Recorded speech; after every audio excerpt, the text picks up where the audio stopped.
3, 2, 1.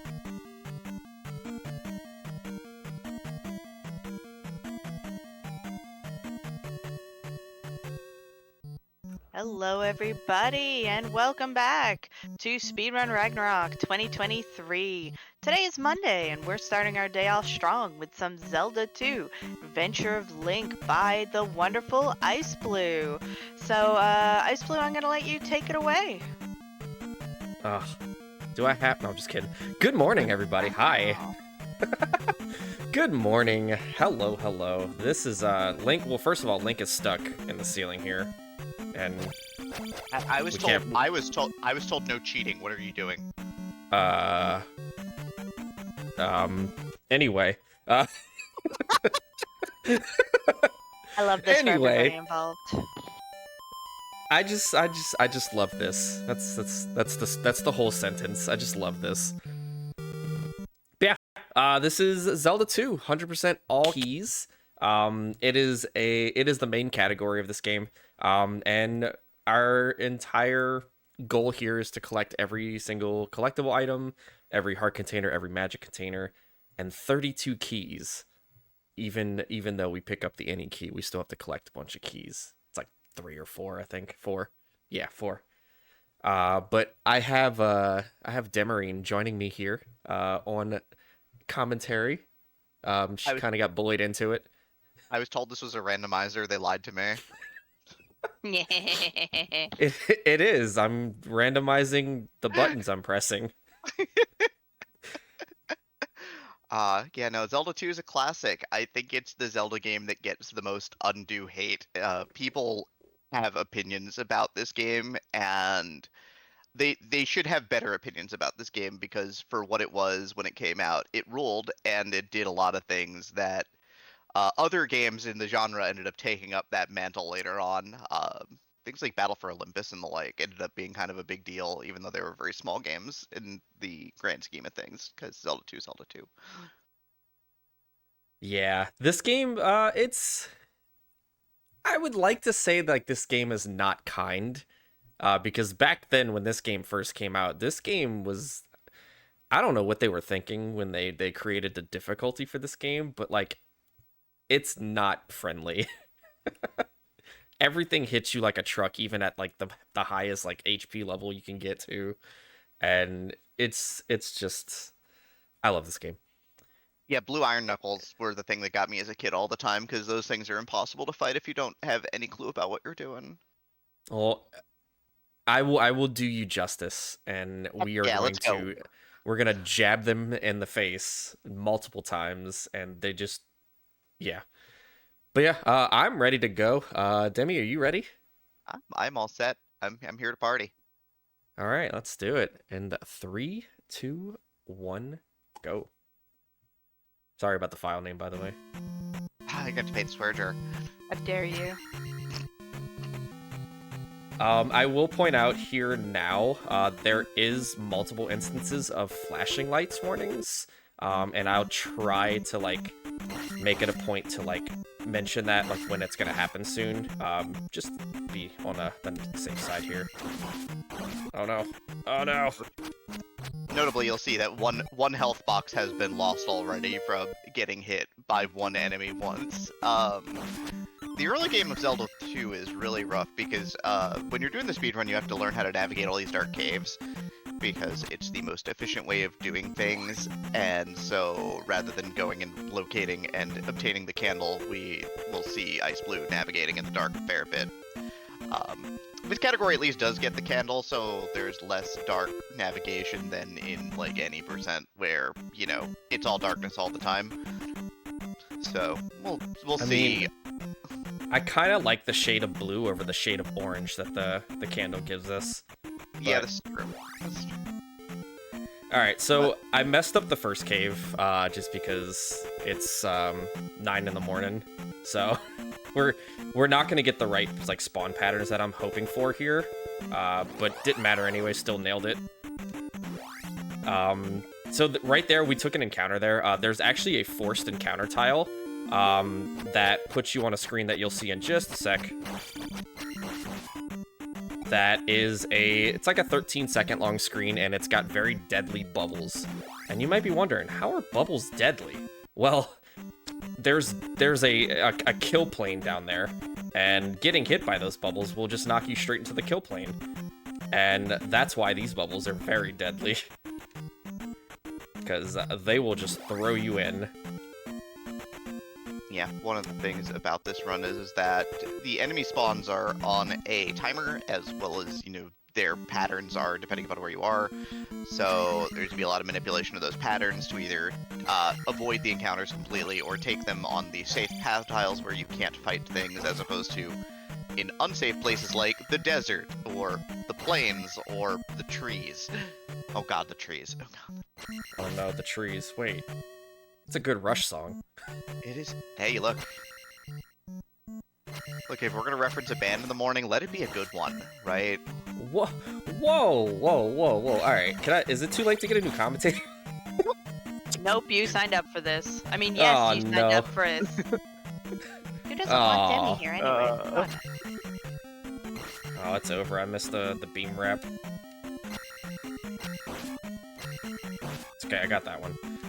So yeah, the sides of the screen just don't exist in this game, and you can just wrap the beam around and take out these Tensus. And I'm missing all of them. Oh, I got one. One is good. But yeah, this is pretty much like this entire run is just, it's literally a testament of like skill. There are no glitches in this category. It's just all skill-based. And learning this category it's a lot of fun, in my opinion. I've spent years playing this game. I've been speedrunning this category for about 5 years, I want to say now. And it's good. It's a good game. Don't listen to what all the haters say. Also, you'll notice that there's an experience gauge up there, and you'll notice that it started at 50, and then it went to 100, and now it's at 200, and Iceblue, they have not taken any of their level ups yet, because we are saving the level ups for the most important stat of them all, violence. It's certainly Nataro's favorite stat. Experience routing is like super important in this run, because the intent is to get to, 411 after Dungeon 2?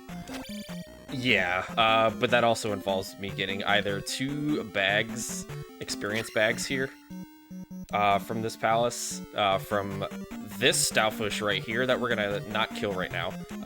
You get to live for just a brief moment. And then there's another enemy we're gonna kill later on, that has a potential. And both of those bags are 50-50s.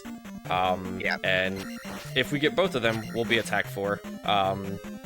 But typically, like in a PB attempt, we want to get the 50 experience bag in the first cave that we entered. Otherwise, you're losing a ton of time because you're having to farm, experience or try and get an extra bag in here. Yeah, certain enemies, when killed, they contribute to a counter that determines a drop, and again, the drop is either 50% of the time it's a blue potion, 50% of the time it's an experience bag, and experience bags are kind of important, so... Completely disregarding actual, probabilities, because the blue jar is a 7 and an 8 chance, 7 out of 8 chances, and the experience bag from these is 1 out of 8. But we're gonna disregard that. It's a 50-50. You either get it or you don't. Get it or you don't. Yeah.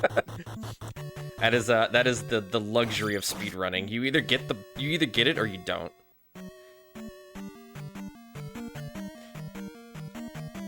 So experience in Palace 1 is actually super tight here. Chances are I'm gonna be attack 3. Yeah, we're definitely attack 3. So that's one of those, that's the 50-50 red jar. But attack 3's fine. I've practiced this plenty of times. I actually just did a run for this at GDQX at TwitchCon, where I raced JSR, one of my good friends. And yeah, it was good times. Gotten to meet JSR at GDQ, gentleman and a scholar. God, the whole like Zelda 1, Zelda 2 community are generally pretty good. So Yeah. See if we can get the bag here. No. All right, we got Jar Jar'd. Shoutouts to Jar Jar. You got Hoot? Excuse me, that's not this property. Huh? Who? When? Where? right, but here's Alright. Horsehead. It's just time jumping and stabbing. You stab him in his unarmored head. Why he's not wearing armor in his head, we'll never know. If you know the game and you get in a good rhythm, that fight's real easy, compared to what comes later. And if you're not in a good rhythm, he hits you in the face with his mace a bunch of times, you drop dead. That's honestly my favorite pastime, is being hit in the face with a mace. I'm kidding. Alright, so yeah, Palace 1. Okay, cool. Yeah, Palace 1 is just, it's simple routing. Now And now you get to see what's in these caves for. oh yeah, the by rest the of way, game as well. yeah, these caves now have a very like orangish palette. Not it's an eyesore. Bring back the blue, please. I mean, later when I'm playing Z1R, we're gonna get the piss dungeon at some point. It's gonna be awful. Always. What, sorry? There's a Nothing. very yellow palette that may show up during Z1R. Thanks, I hate it. Right, but here we get the statue. There's a couple of fetch quests that need doings. They need doing in most every category, but in this one in particular, of course, they all need to get done because you need the statue for a spell. I think that's jump, right? Yes, jump. Good, I remember. Yeah, you need to finish the statue quest for jump magic. We're also at some point going to rescue a tiny child. We need to rescue a tiny child for life magic. That one. No, I got that backwards. The child is for reflect. For reflect, which is important because we need that to finish the game. Can't finish the game without it. Can't I beat the mean, boss I before the analysis. technically could, Yeah, okay. but that that's would fine. be cheating. right. You'd have to skip content, and we're not doing that today. Skipping content in Zelda 2 is illegal. No one's ever done it before. Not with that attitude. I follow the law. How dare you? What if the law is chaos? No, that's on That's Saturday. Saturday. Gosh golly. I know. That's I know on all Saturday. The jokes. I know all the jokes, Iceblue. I'm with you here. We got those. I know all the My And God. this Speaking is of- why I'm happy you're here. I was gonna say, speaking of jokes, did you know that you can donate to name the characters for Demarine's Zelda 1 randomizer race coming up? Race? It is race. You can donate cool names if you want to, further help the chaos. Just make sure to type !donate in chat to get that donation link. I'm very upset that Octorok hit me. taking the first non attack upgrade there, taking life 2. Hey, And then hey, buddy, skipping buddy, there was a wall there. Hello. That lever did not get the news about no cheating, clearly. Just was like, the hell with this place, just walking right through. Only Iceblue is not allowed to cheat. Sure. Yeah. Notably, the experience bag there was skipped. I believe that's so that you can time a magic gain at some point to refill your magic at a convenient point, I'm assuming. No, that's just because I didn't feel like turning around. Maybe I don't get all the jokes. You know what? I appreciate the honesty there. You could have been like, yeah, absolutely, that's frame. Stuff. Nope. By the way, that was Bagu. He's our best friend now. Do you know him? No. Now you do.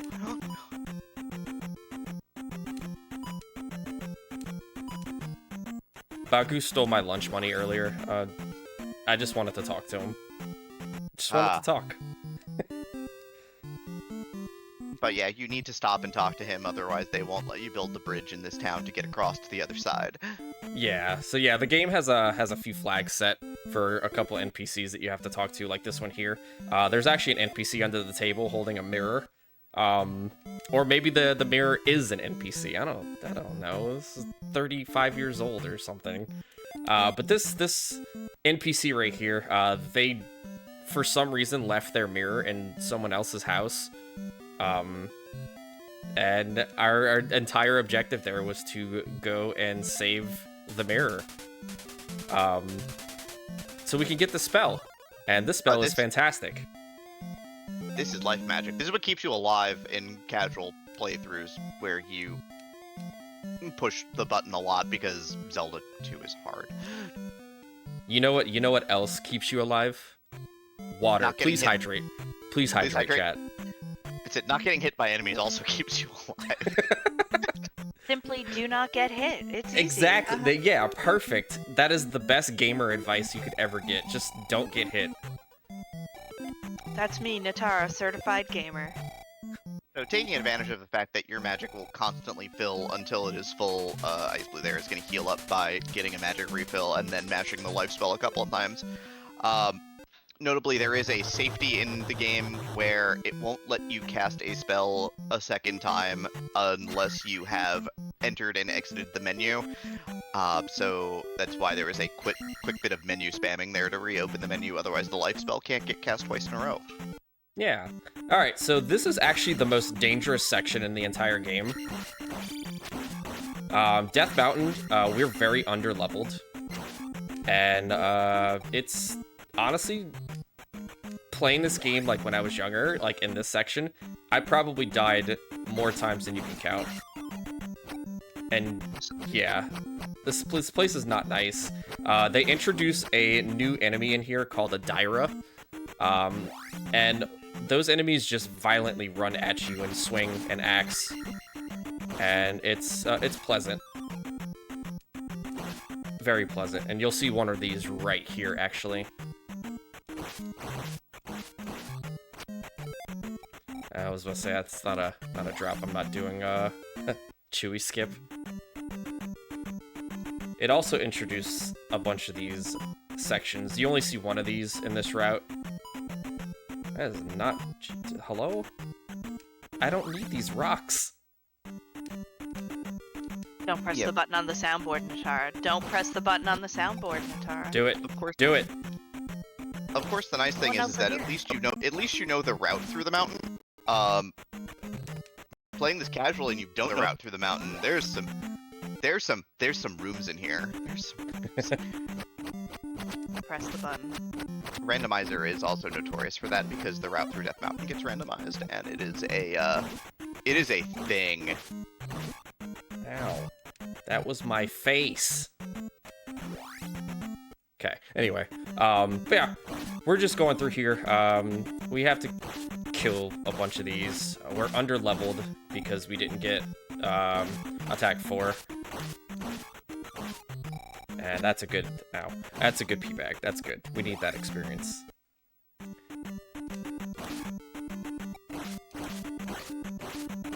Yeah, you can kind of like utilize... Buddy, please. You can kind of utilize iframes in this game to your advantage for like passing through enemies and things like that. And you'll see me refreshing my menu a lot because I'm going to need to cast spells and stuff like that. Yeah, we're just going to do this. Be safe. Yep. Also notably, you cannot block axes with your shield. At least generically. I definitely meant to do that. I promise. That was a perfect beam wrap. I would be surprised, but I know you're good at the game. We also have to be careful here.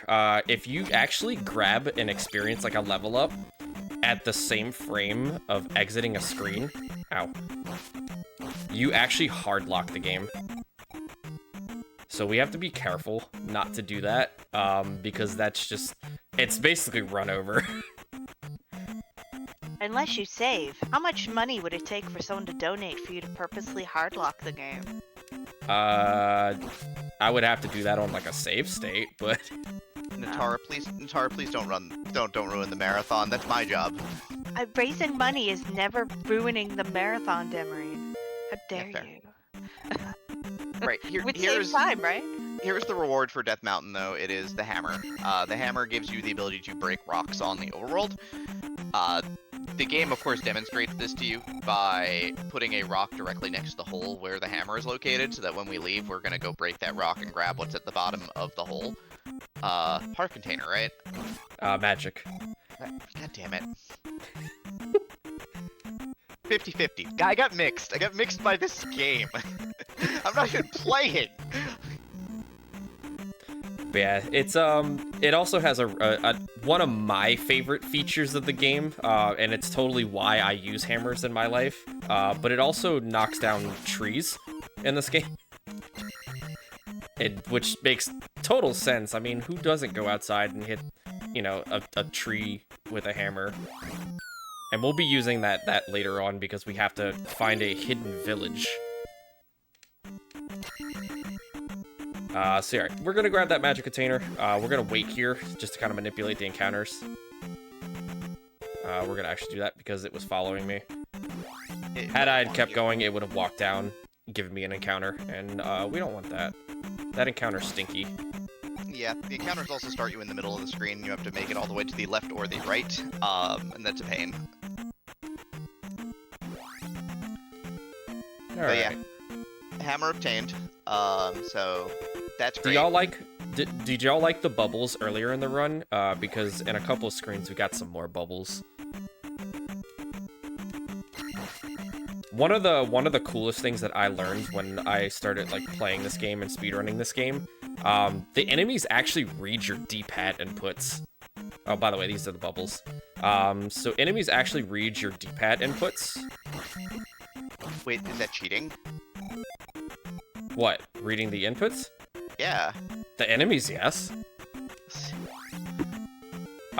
So like you'll notice like with those two spear moblins, I actually jumped over them, and oh nice, that was a good boulder dash. And in normal playthrough, when you jump over them, they will actually follow Link, and you won't be able to actually jump over them.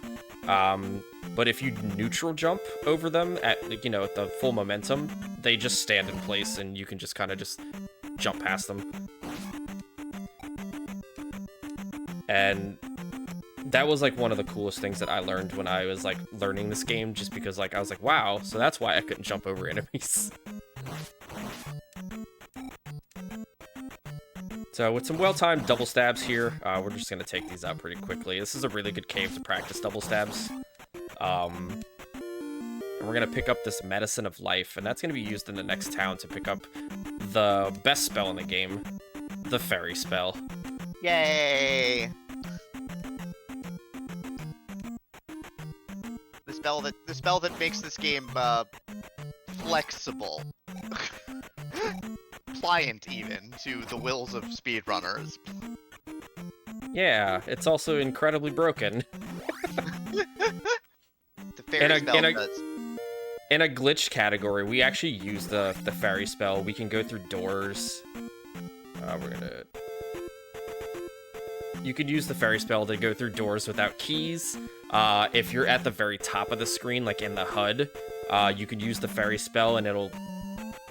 Oh, hi. You could use the fairy spell to cheat, which we're not doing here, sorry. And yeah. It's incredibly broken. You can actually use it in one of the towns, and that's another way to access the glitch town, as we call it. And that's where you can like set up all the no scroll screen to make things easier or shorter and cheat your way through the video game. You use it to skip Thunderbird. Yeah, no one wants to fight that guy. Yeah. So we're gonna pick up the most broken tech in the game, downstab. And the reason that downstab is broken, enemies don't have iframes in this game. Yep. Even though it looks like they have iframes, they actually don't. So, like, if you can jump into an enemy's hitbox and just mash down repeatedly, you will hit that enemy as many times as you can press down. But yeah, one thing, Link didn't know how to do that. He actually had to speak to a professional to learn how to stab down. Yeah, how to aim the sword downward when you're in the air. Yeah, and I mean... you Fair. see a lot of it. You see a ton of it though. It's very funny because the easy mode of the randomizer, it gives you gives you downward stab to start, which makes life like infinitely easier. Like not even like a little easier. Yeah, it sure does. All right, Like, so you we're gonna want- have a very, very, very like particular walk here, just to kind of get us like a certain spawn pattern. Sure. We walk We've got- upwards out of that town so we can get an extra tile burned, so we don't just walk straight into an encounter, so we can just get a free walk to this cave. Make life easier. There's downstab, by the way. Also, do you think we've got some time for some hosty things? Hosty things? Hosty things. Is it my turn? Yeah, go for it. I love this for everyone. Welcome. Thank you for being here with us for Zelda 2. We're having such a great time. And you know what's going to help some of our future runs have a great time? Meeting some incentives. So we've got multiple incentives coming up for our upcoming runs. The next game with incentives is a Zelda 1 randomizer race between someone named Demarine and It's a Starman. This Demarine character seems a little 50. Anyways, she would like some file names for her race, and currently has none, and that makes us sad. So, or actually, I should check that, whether it's actually none. I just made an assumption, and that's bad. Nobody likes that for anybody. Let's see how we're doing for Zelda 1. No, I was correct. There are none. There are no names. Wow. Those names, wide open for everyone. You can name them really cool things, like Natara. Wait, also coming up is we have Lena's Inception, where we have a bid war for the art style. You can choose between 8-bit, that's right, 8-bit and 32-bit. That's a huge difference in bits. So definitely want to check that out, see the difference in our wonderful styles there. Currently also at 0, so you currently can choose the winner for that. So definitely get those donations in to help support our amazing charity Take This. Alright, so we had a really nice walk, then we got a bad encounter heading into swamp, so that's fine. One encounter going into swamp is actually really good. And this is Palace 2. This is where the game introduces Tetris. Heck Tetris, by the way. How dare you come into our house and not Look, I love a good gravity drop puzzle, but not in this game. My first like year of speedrunning this game, and there's actually a couple of clips, and you know they're language warning in my clips, but there are a couple of clips of me getting the block room, the falling block room. I got 6 blocks in a row in the same line at like right at the beginning of the room, and I was like, well, okay. And that happened more than once. It wasn't just like a one-time thing. It was just like the game was just like, your run's dead, by the way. There is an item that lets you break blocks, by the by. You don't have it at this point. Those blocks are actually blocking that item. No pun intended. That's a pretty dangerous room there. Bots in this game, the blue little slimes, are actually completely random. So whatever they do, you can't like ever like control or like figure out or whatever they're gonna do. And they're completely random. So sometimes they can just immediately just jump off that bridge. And guess what happens to Link when they jump off the bridge? You get to see that wonderful Link knockback animation. You lose control until you hit the ground again. And you probably go for a swim in the weirdly colored water underneath you. Link, not a good swimmer. No, Incapable. not at all. I mean, I probably couldn't swim in lava either, but... Here's oh, look, Tetris. it tried. It tried. It gave me 2, but it definitely tried. It heard you, but then it was like, but this is a marathon run, and you're not on pace for anything, I'm assuming. But hey, whatever, we're gonna be nice today. So I'm taking this experience here, just because I was attack 3 on Death Mountain, and I need the experience. Because we do want to end this palace right before we throw the gem at 523. And we're very under experienced here. There it goes. Look at that. This is why we don't like Tetris. Nice line block right down the right side there. Just like we're playing Tetris. Yeah. The glove though now lets us use our sword to hit blocks and destroy them. Notably, this changes what you do on a lot of these rooms with like the room that had the bots in it before, because if you downstab a brick, it disappears. It disappears. We're not gonna question the logic of a glove allowing my sword to break a block. We're just gonna go with it. Yeah.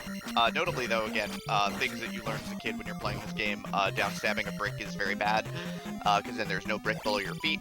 So if you hit it at the wrong angle, you will break the brick and then fall directly through it to whatever is below. Usually it is. Usually lava. Usually it's lava. Falling in lava is bad, by the way. Anything video game logic at least holds on that front. Is it, though? I mean, it's kind of comfortable and warm. It is like a warm hug, but it's like a bad warm hug. I guess. I mean, are you gonna be jumping in the lava anytime during this run? Sure am, actually. We definitely do take we do definitely take a couple of death abuses in this run, just because it's faster. It also gives you a full stick of magic, which is kind of important sometimes. I'm gonna grab this safety bag here just to be on the safe side. I'm not gonna take magic 2 here, just because I'm low on experience, and we got too many red jars. So we just need 200 experience and we're set, which there's plenty of experience coming up here.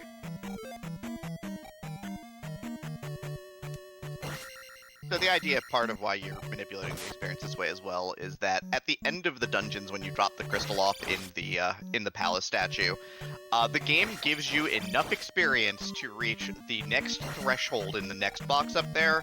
So you end up manipulating it so that your next gain is attack, because that's what's going to need the most experience. And there's some downstabbing on the second boss. You knock the helmet off with your sword, and then you downstab it in the face a bunch of times, and you hope to get the one-shot kill. But by doing the experience the way that this has been done, is that when we drop the crystal off here, you're going to see that we get enough experience to get 3,000 experience points, which is really important. It's part of the routing of the game. Yeah, because in this game you want to maximize your attack, just because nice random walk. Just because of like how like brutal some of these like combat situations are.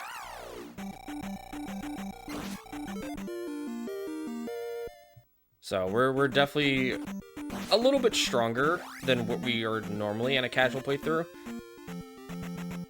Oh, that was very generous of you. That was a very good walk, actually. That one usually gets most runners. I averaged 3 encounters on that walk. So, heck yeah, let's go. We were actually supposed to come to this town about 29 minutes ago. But with how routing goes, we actually come here later to pick up the shield spell, just because it actually allows us to set up a walk that we're about to do to get zero encounters heading over to Palace 3.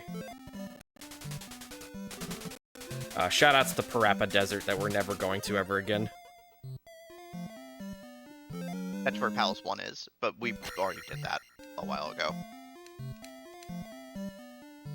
Yeah, so we're gonna set up a very specific walk, and we just have to have one well-timed, like, what we call in this game slinks, which is basically just us juking encounters.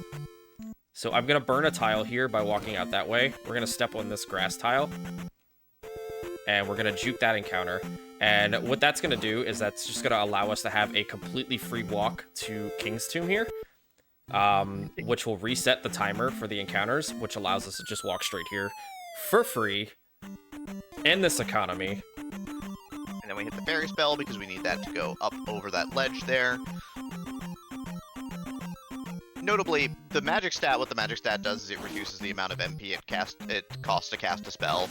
Part of the routing is that you are required to get all of the magic containers normally. You need it for a spell later, you can't get it otherwise. But yeah, and so you have to have fairy there, and you need to have 6 magic containers because you're still at magic 1, otherwise you can't cast the spell at all. Yeah. You'll actually see that there's actually a tiny pixel out of the magic bar there. It actually costs more than 5 jars worth of magic. So that's actually one of the things that this game actually does not tell you. So once we get the item out of here, which is the raft, sorry, spoilers, we actually go to the other continent. So we call that the Eastern Continent, and the towns there actually have a hidden requirement that is not spoken of, that requires a specific amount of magic containers per town, to unlock the ability to speak to the strange old sage in each house and get a spell. And if you don't have 8 magic containers by the time you reach the final town, you actually cannot get the Thunder spell, which is required to beat the game. Unless you're doing one of the categories that lets you skip Thunderbird. No cheating. Wait, what? No cheating? Right, I'm sorry. I forgot this is a no cheating stream, my bad. Yeah, no cheating. Nice ledge hop there, by the way. Nice ledge hop. Thanks. It only broke one of my toes. That one's a toughie. That one is like literally at the extent of what you can jump. That's actually a real tight frame perfect jump. Yeah, 4-tile jumps in this game are brutal. And we'll actually get a really cool 4-tile jump way later in the run, that there's a very, very nice and funny backstory about. And that's in Palace 6. I love story time. Oh, don't you think about it, buddy. Yeah, good job. Good job. Shoutouts to that bot. Giving its life for the cause. Alright, so we're actually going to be able to do... Oh, no. Hey. But yeah. That one was for you, Demarine. Mashing that blue iron knuckle in the face. That was pretty. God, they even with like attack 6+, blue iron knuckles are healthy. Yeah, six hits just to kill a blue iron, or 5 hits, I'm sorry, to kill a blue iron knuckle at attack 6. I think even at attack 8, it's still 3, I think, if I recall. Oh, that's gross. So yeah, normally what blue iron knuckles do is that when you hit them, they spam a bunch of up and down sword beams at you, a random number of them between like 4 and 7 or 8, I forget exactly. And you know, you're expected normally to like hit it once and then block a bunch of sword beams, then hit it once and block a bunch of sword beams. Yeah, good times. Yeah, this game actually has a very interesting way of allowing you to hit iron knuckles. So, I don't know why I jumped there. Link's falling animation when Link stabs is actually incredibly broken. Nice. So, like, whenever you're, like, falling, that entire bottom piece of Link's sword is a full hitbox. And Iron Knuckles just have absolutely no defense in the face. And it just allows us to just do a bunch of falling stabs and take out those Iron Knuckles with no problem. You know, forget the shields. Your shields are 0 defense too.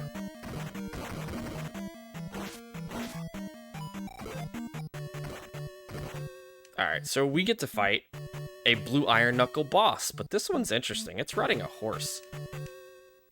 A horse. So we're going to stand on a very specific spot here, and we are going to just kind of pogo stick on his face, and Ribanak is gone. Rip to the shark. Wait, no, wrong category. This is a not cheating category. So casually, that boss is brutal because you don't know like where the hitbox is because that hitbox is very like funky. Get you hitboxes in my Zelda game, it's more likely than you think. That was a good slink. There we go. So that was an instance of what we called a slink, which is basically just predicting an enemy's movement to the side and walking past it while it's on a half tile, which is really nice because it saves time. And we're speedrunning. We love saving time, right? Yeah, absolutely. That's what we're here to do. Or do you want me to lose time so we have more marathon? Don't worry. I've got it covered. I'm playing Zelda today. Fair. All right, fair enough. What's that? You're gonna do well and come underestimate? Thank you, I know. For some reason, I don't know why I submitted 130 when I'm out of practice. I should have submitted like 137 or 140, or I had a seed which gave me vanilla red ring and vanilla silver arrows, and I had to hundo the seed, and I hundoed it in like 144. Honestly, though, they keep still letting me a run good in this time. They keep letting me run in this. For a hundo in Consternation, it's like 145. I'm very happy with, but you know, hopefully I don't have to hundo. But yeah, I'm just hoping I don't get random walked here. You can in a couple spots here, huh? Yeah. So what we mean by random walked, so if you don't lose frames on the most previous screen, you can kind of predict on how encounters will move on the overworld. But if you do lose frames, you'll get instances where you'll see like those encounters. By the way, this is the kid that we pick up. You'll get instances where you'll see like the encounters just kind of move in random directions. We call that a random walk. We don't want that because we want to know where these encounters are going. And I didn't lose frames on that previous cave screen, so I was hoping we didn't get a fairy encounter, which we didn't. Sorry. And Okay. we were able to just kind of like walk past all those encounters. So here we're gonna wait for an encounter, and that's gonna basically set up a walk to the next town. We just have to strategically move up on specific tiles. Oh no, oh no, okay. Despite popular belief, fairy encounters in this game are actually not something you want in a speedrun, because fairy encounters on the overworld are always completely random, and I just missed that. Yeah, what Ice is trying to do here is, it did successfully the first time, is that there are set encounters on these tiles, which are bad and require, like, skills and jumping and whatnot. We're not all about that life. So instead you let an encounter come up and then you step on the encounter on the half tile while you're transitioning, so that you go in, do the easy encounter that you cannot fall in the water in, and then since it puts you onto the next tile forward, you skip the set encounter on that tile. And you do that twice there. You do that in a lot of places. But in this door never opens. You have to actually use fairy magic to fly into the chimney, or normally you could jump up on top and then push down and drop in here. But this is where we learn the other martial technique that is a little less useful. It's upstab. What's upstab? I don't know. What's upstab with you? I'm all right. I'm happy you went along with that. Thank you. Welcome. This is why we're friends. You put up with my random bull crap. It's great. It's wonderful. It's commentary. What do you want? We're gonna have a good time. We're gonna have fun. Fun in my video game? All right, I'm about it. Look, you play some fun games too. I know you play some games that are very video games, but you play fun video games too. Wait, what games do I play that are very video game? You do like the Big 20 every season. Some of those games can be very video games. Alright, so I've only ever done the Big 20 when it was people's choice. When it's the fair. random list, I do the whole, I take a stack of paper and I cover my face as I walk by. No, We're also gonna, alright, so like we were doing before with the stabs on the screen to set up a specific encounter walk, we're actually gonna talk to an NPC and she tells us a lovely phrase called a P. And that sets up the encounters how we want it. So 4 stabs here, or that NPC dialogue, will actually set up what we call a homing encounter. And what that does is the encounters will just walk directly into Link.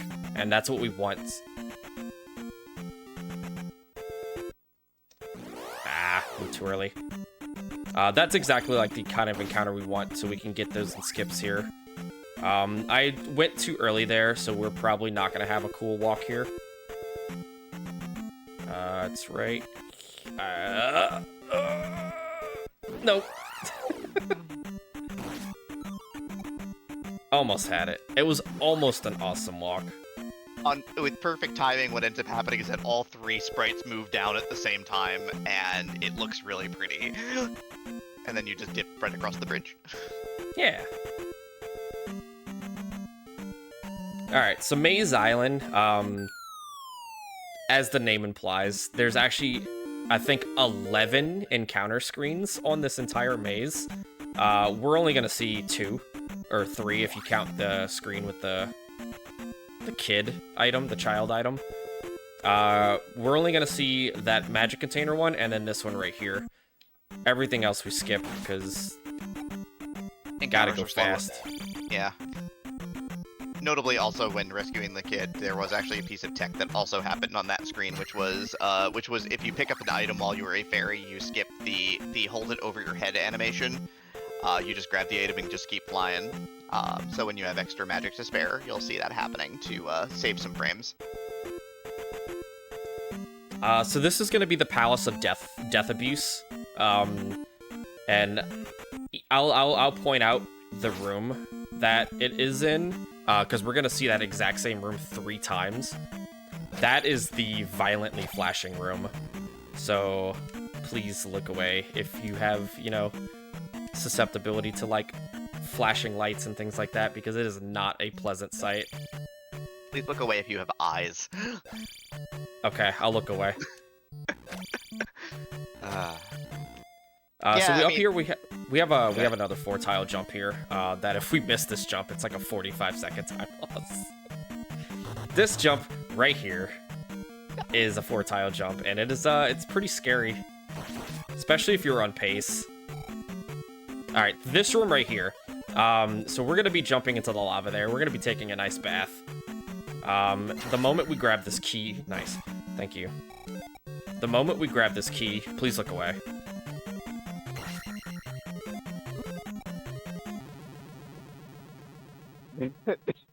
Okay, my eyes are safe.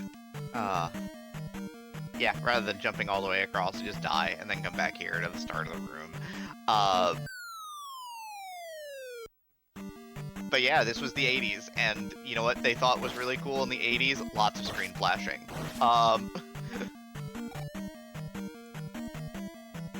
Oh yeah, sorry about the file name. It's an early morning, and I just felt very, very vulgar. So yeah, there's the fairy transform, grabbing the boots. The boots let Link, well, less swim and more walk on water. The boots literally turn you into a walking god. You literally just walk on water. They're the best item in Randomizer too. Oh god, it opens up so much. This is actually the coolest tech in the game right here. How this just lines up so perfectly, I love it. That NPC just happens to jump perfectly while you're inside the hitbox. By the way, another flashing lights warning.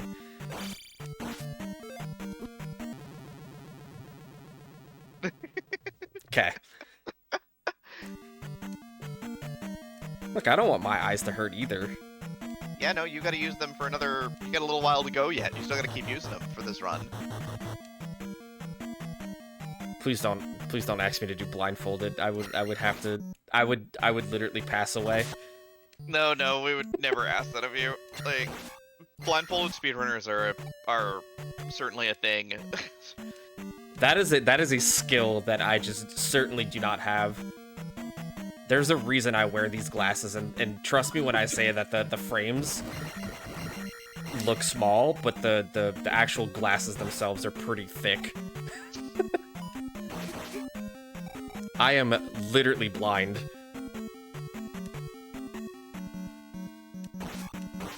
So these whiz robes are shooting Wi-Fi at you, so we definitely want to have some Wi-Fi beams. You just don't want to get hit by it. Yeah, you know, the 5G is bad for you or something. Connectivity issues will happen to your brain. I mean, at this point, was it even 5G? I'm pretty sure it was like, in this day of age, it was probably like 1G. It was just G. It was just G. They didn't have the G's yet at that point. God, when this came out, yeah, like, I didn't even know that Wi-Fi existed yet. Like my dad had a cell phone because of his job, and it was roughly the size of, like, a brick. I don't think Wi-Fi did exist when this game came out. That's tragic. Yeah, no, like I didn't get my first 28.8 modem until a couple of years after Zelda 2. 28.8 modems. I don't ever want to go back to that time where we didn't have Wi-Fi or internet, reliable internet. Like, you have to understand. Like, you have to understand that I went to a very wealthy high school because reasons. Not that my family had money, but because, you know, I was one of those precocious gifted kids, and that's a story for a different time. But our school actually had a broadband line in, like, 1995, and it was, like, the coolest thing ever. My dad worked at a college, and so he got the same for free just by working at a college. And Another flashing lights warning. Yeah. Sorry to cut y'all off. No, that's okay. But Demarine, you're still gifted, okay? Look at how good we are at, like, video games. This is true. They keep letting me run runs in this marathon for some reason or another. I don't know. I mean, look, y'all accepted me. Yeah, so. but you're like charming and entertaining. Oh, well, thank you. I appreciate that. But also know you. Aw.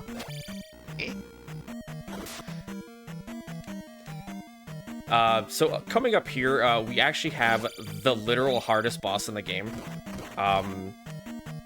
And what we're gonna do for this boss, I'm just gonna let y'all just watch. This boss takes an incredible amount of skill. So much skill that I'm going to cast this reflect spell. I'm going to reflect this first shot. And I'm gonna do this, and I'm gonna just get up, and I'm gonna walk around my chair, walk off my webcam, and look at that, wow, beating the video game without doing anything. Wow, check it out. Great boss fight, by the way. What a good fight.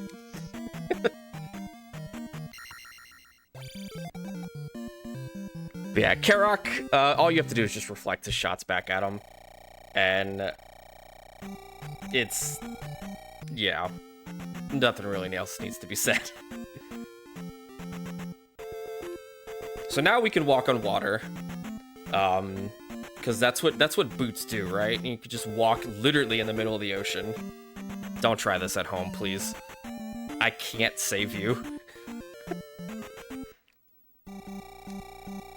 And we're just gonna walk straight to the next palace. By walking on water. Alright, so coming up here is actually one of the hardest techs in the game. We're gonna be abusing a damage boost. Oh. And hopefully we get it. It's a pretty tight window. If we don't get it, we lose time, obviously. So that's Eco Key. Vanilla-wise, you would have to cast a fairy spell and come exit the screen and then re-enter that screen to go pick up that key.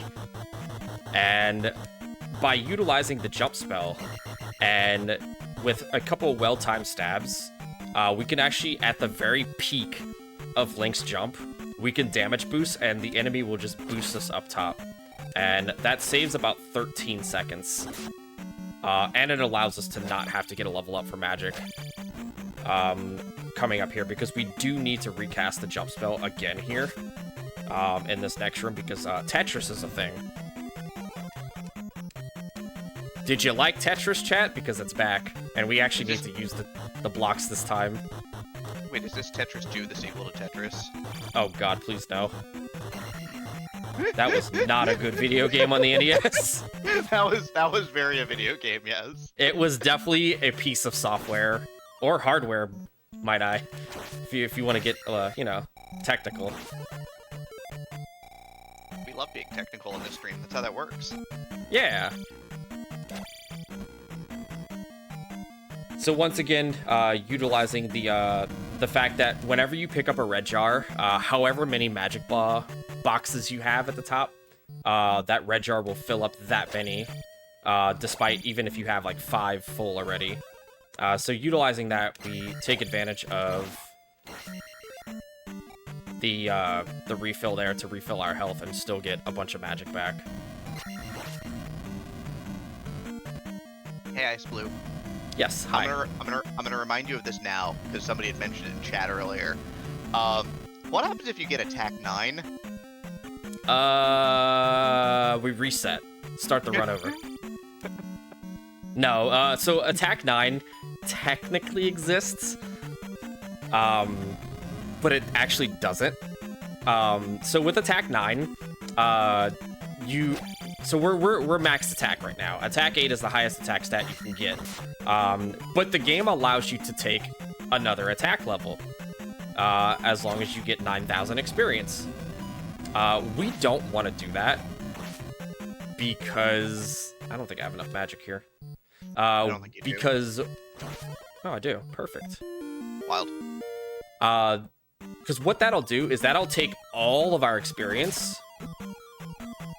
And oh no, it'll take all of our experience and it gives us a 1-up, and we don't want that because we still have a bunch of leveling to do. We need magic 8, we need life 6, we need all the fun stuff if we want to have a fast and successful final section of this game. That the key here is successful.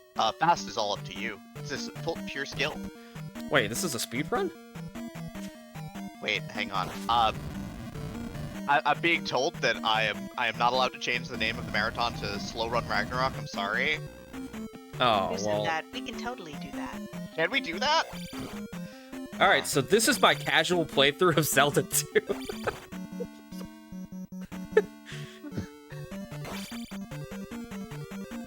By the way, if you touch the little like lip there of the platform, you literally lose 9 years. So thankfully we didn't touch the little edge there, because this would have been a very long speed run.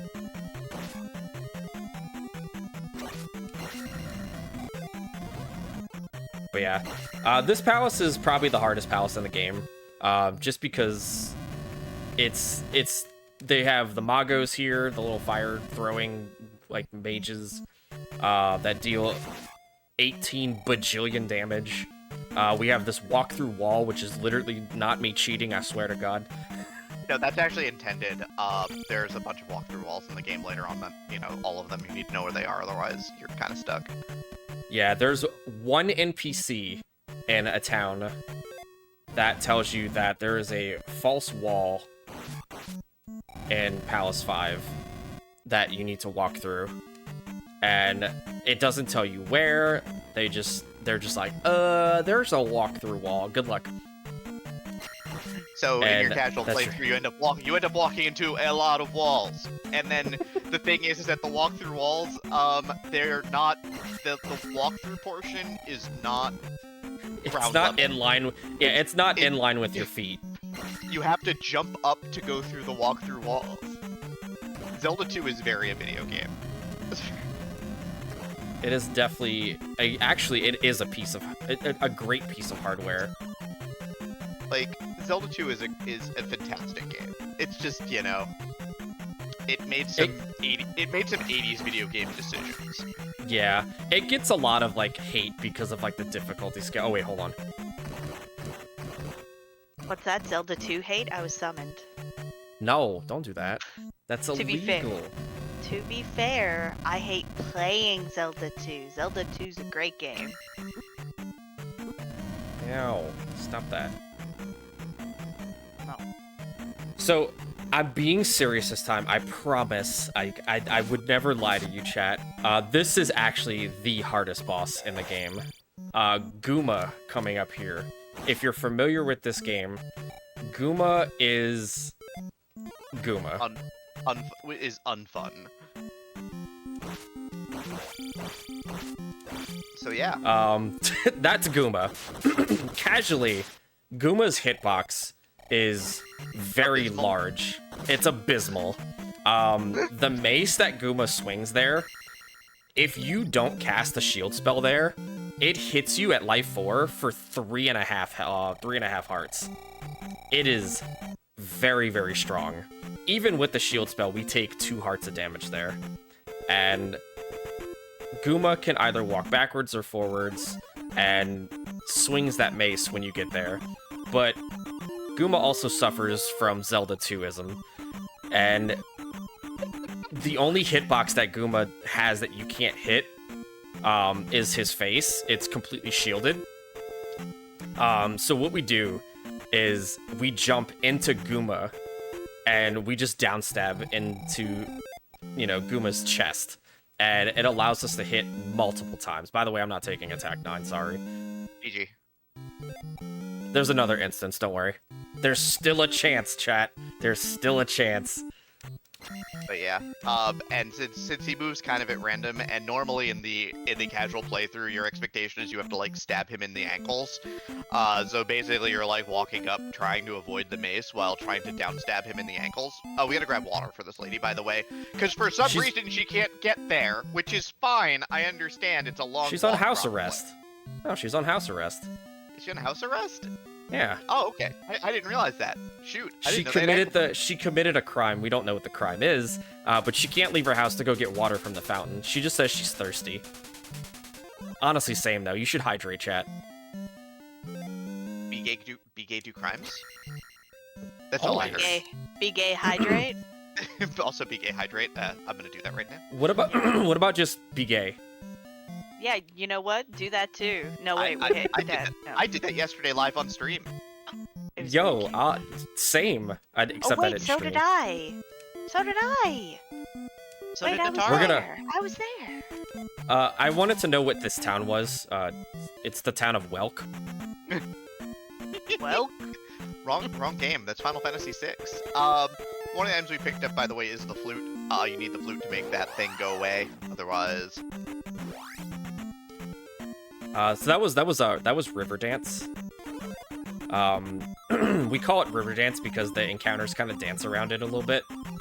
And using a well-timed visual cue, we can actually buffer a slink and skip the first encounter, because there's actually 3 of these encounters in that entire valley, but we only do 2 of them, you know, as long as we don't mess up the trick. It is just lizards throwing rocks at you. Those are Wilsons. There is a glitch that you can do if you're not in a if you're in a cheating category, which we're not. Cannot believe this. Called Fairy Feet, which is reminiscent of screen scrolling in or screen clipping or in Zelda 1, where basically by using the fairy spell on the proper frame, you can set it up that you walk through the left side and screen wrap all the way around and skip the encounter completely. But we're not cheating. We're playing a good, honest video game for good, honest people today. Yeah, no cheating. why am I here? To make sure that Iceblue doesn't cheat. I don't know. Why are you here? You should tell us why you're here. Why are we here, Natara? What are we doing today? Well, we're here watching Iceblue. Wait, that wasn't the question. No, we're here raising money for Take This. Take This is a wonderful mental health charity who is helping to support in their own way, the best way they can. One of the ways which we best support them is by supporting their AFK rooms. These are quiet rooms staffed with trained mental health professionals. They have low lights, quiet activities, just quiet rooms in events like attacks and such, which tend to be incredibly noisy. Those rooms are a haven amongst all the noise of our fun nerd times. $10,000 will fund an entire AFK room at an event. Anything under that will also help Just Fun take this in the meantime so they can continue with their other mental health and outreach programs. So please, I'm sorry in everything you can advance, but for this. What? What did you do? There we go. How dare you? How dare you? But yeah, take this as our charity. Please support them with your donations. So, we're not supposed to walk all the way to that wall. I just did that because I wanted to produce that wonderful, wonderful sound effect constantly for about 4 seconds. Oh, I didn't even hear it, so I didn't even know why you were apologizing. Yeah, it's terrible. It's the sound of the sword hitting a shield for 4 seconds. I love Like, that. it's just a everyone who wants constant. me. It's a constant sound. So like whenever you like stab like a wall or like a shield on an enemy, it just makes that boing, boing. Yep. But if you cast the spell to unlock the tower and stab us like the wall there, it produces that sound effect for about 4 seconds while the tower raises. Yep. But there's 3 things that you get in this town. You learn the spell, the spell that does spell things. How do you get spell the spell, please? What's that? How do I spell the spell? Frick, okay? Oh, whoa! Spelling is also illegal, along up there with math, so I'll ask you to I- please calm down here. Am I banned now? Am I in trouble? You know what? We'll give you one freebie because it was a cool word. Everyone should learn to spell that word. But yeah, you're fine. But yeah, then you use that to open up the hidden passageway there, which gives you access to the any key, which we do need. It is required because this is 100%, even though technically we still have to grab all the keys in Palace 6. Demarine, Yeah. I find the any key on my keyboard. Where's the any key? I'll see myself out.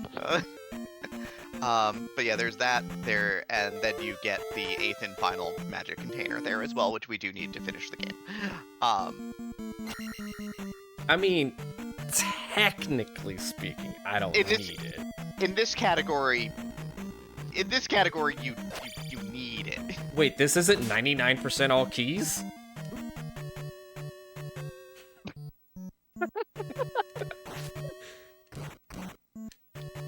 What am I doing here?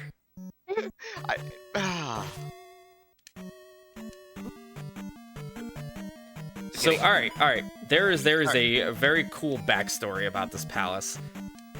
So coming up in a few rooms, we're gonna be using the jump spell, and you'll be like, wait, why are we using the jump spell here? There's just a bunch of flat surfaces, right? Right? No, there's actually not. We're just gonna lock that guy, that bubble in there. So next screen, there's actually a 4-tile gap that you cannot see on the floor. And the funny story about that is in the very first Zelda 2 100% all keys tournament, you know, back when this game was like just getting like in like the popularity of speedrunning, they had to rename that 4-tile gap to the Canada hole.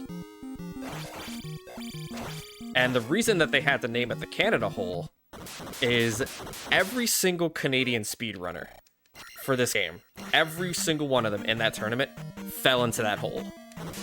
So the community decided, you know what? Well, now whenever you fall into that hole in your run, you're going to Canada. Listen, it's just because there's a rule in Canada that you've got to fall down holes when you see them, doesn't mean we should be judged like this in a video game, okay?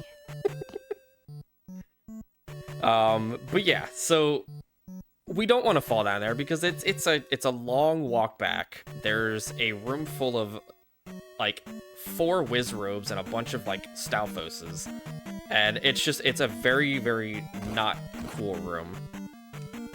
And yeah, during that first tournament, every Canadian runner fell into it, so it got deemed the Canada hole. Nice. And it was when I learned about that, because I didn't participate in the first tournament. I laughed. It was funny. I didn't get ceiling walk. I'm sad. But you do get to see these really cool strats.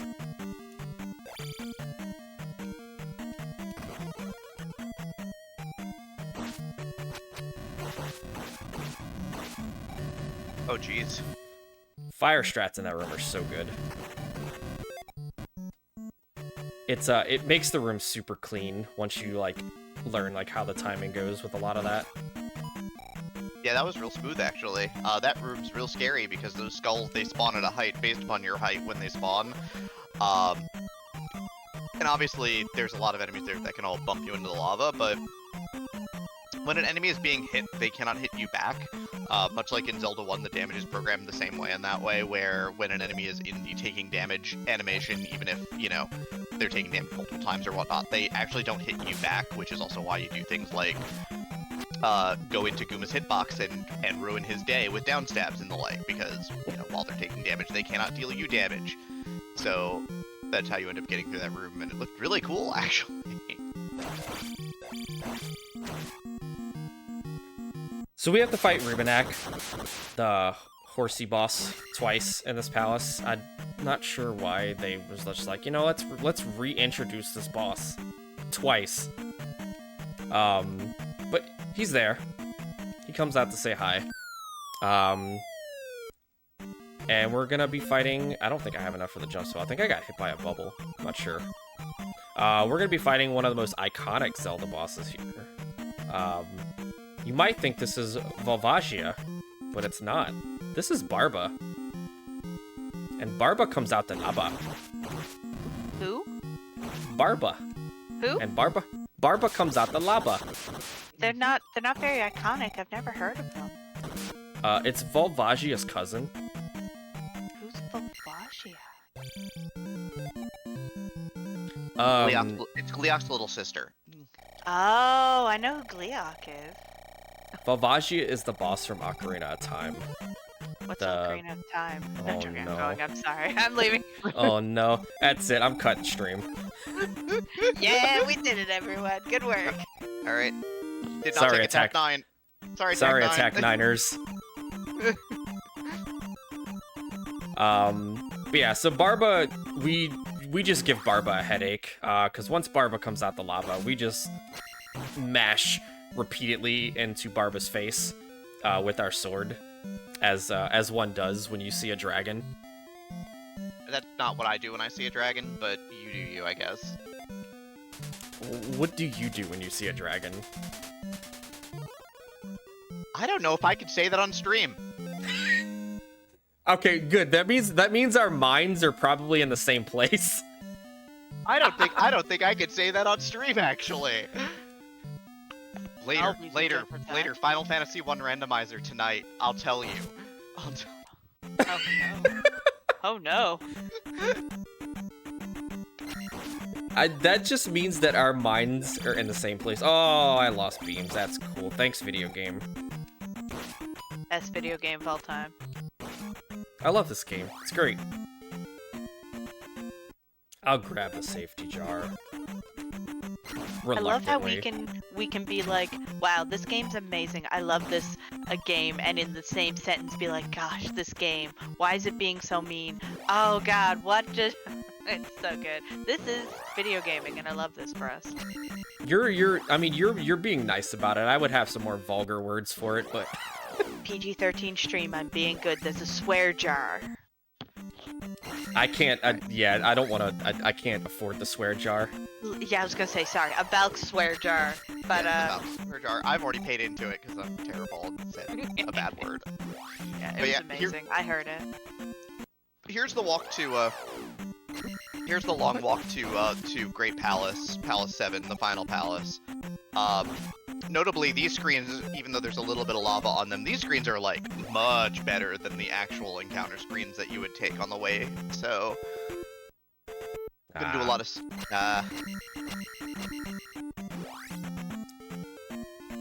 All right. Look. We don't say things like frick, okay? Speaking of. So, frick, by the way. Yeah, that can happen on these screens too, because these enemies on top, they are normally invisible, and they fly around, and they're a pain. Yeah, Moas in this game are, ugh. That eyeball is worth stabbing in the face. Does it have a face? The eyeball is the face. Is it Max. just all face? Max. That's Max, by the way. I'm gonna actually do something just to. It's not category legal, but I'm gonna do this just because we're in a marathon and I don't want to game over in GP. So, mods for Zelda 2, look away, please.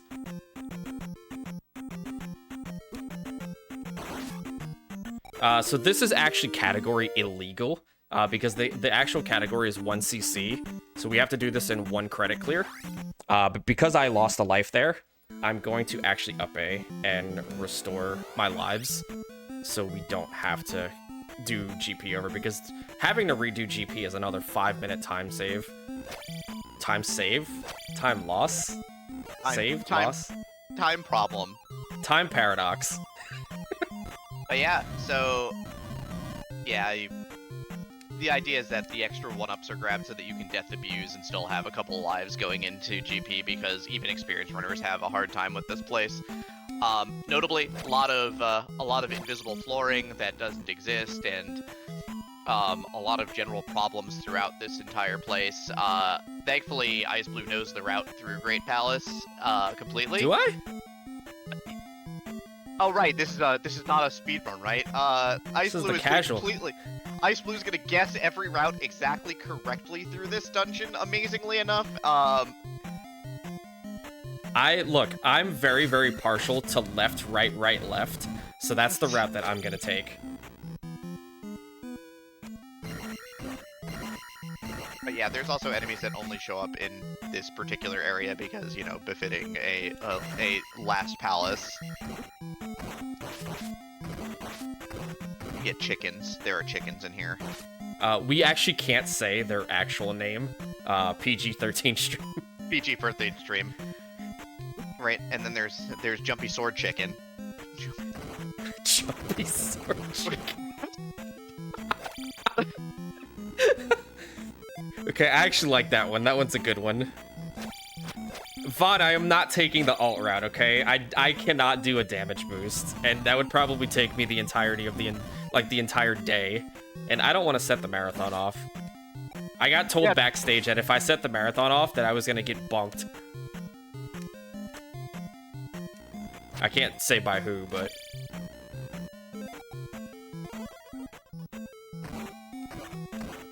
so this is the famous Scott Bakula. And we're doing something called quantum leaps. If you catch the joke, thank you. I appreciate it. Round of applause. I got that one. I'm so mad. I'm so mad. No, like actually, like in the community, that that enemy is actually like we call him Scott Bakula. Honestly, I love that so much. The jumps that we do are it's a pretty tight window to get those jumps, and we call those the quantum leaps. And like when I first heard that, I was like, all right, this is like literally the best thing ever. Thank you. That's Bakula 2, Bakula's Revenge. Because if you didn't like, you know, the blue Bakula, we sent a second one. So we're coming up here on one of the final sections of this game. Okay, didn't want to take damage here. We are going to be taking a death abuse here, just because I had to take Magic 8 early. Normally, I take Magic 8 right here on this this bridge. That's also a big slime. Big slime. We'll kill a couple of the what they're called Mews, the little like spiky enemies that are on the floor. And we take Magic 8 here. But since I had to shift routes and categories and all that fun stuff, we're just gonna take the Death Abuse. If you ever stop by my channel, I actually have a command. If you type in !Mew, you'll get a very lovely sentence about Mews in all caps. But yeah, Alright. so sets up with Thunderbird. jumping. Do you like pendulums? Yeah, I love pendulums. Oh, okay, cool. Then you'll love this boss. Thunderbird is literally just a giant pendulum. And with, like, proper movement, we can actually just make Thunderbird bounce in the same spot. And with jump, the left side of Thunderbird's face is a very large hitbox. So we utilize that. Time is coming up here when Link hits the center of the screen after we beat Dark Link. And we're just gonna kind of corner cheese him. Yeah, you can fight this fight honestly, but it reads your inputs and is really annoying. Or you can just stand in the corner here and hang out. Can't read my inputs if I ain't using them. And time. Yay. Can't read my inputs if I ain't using them.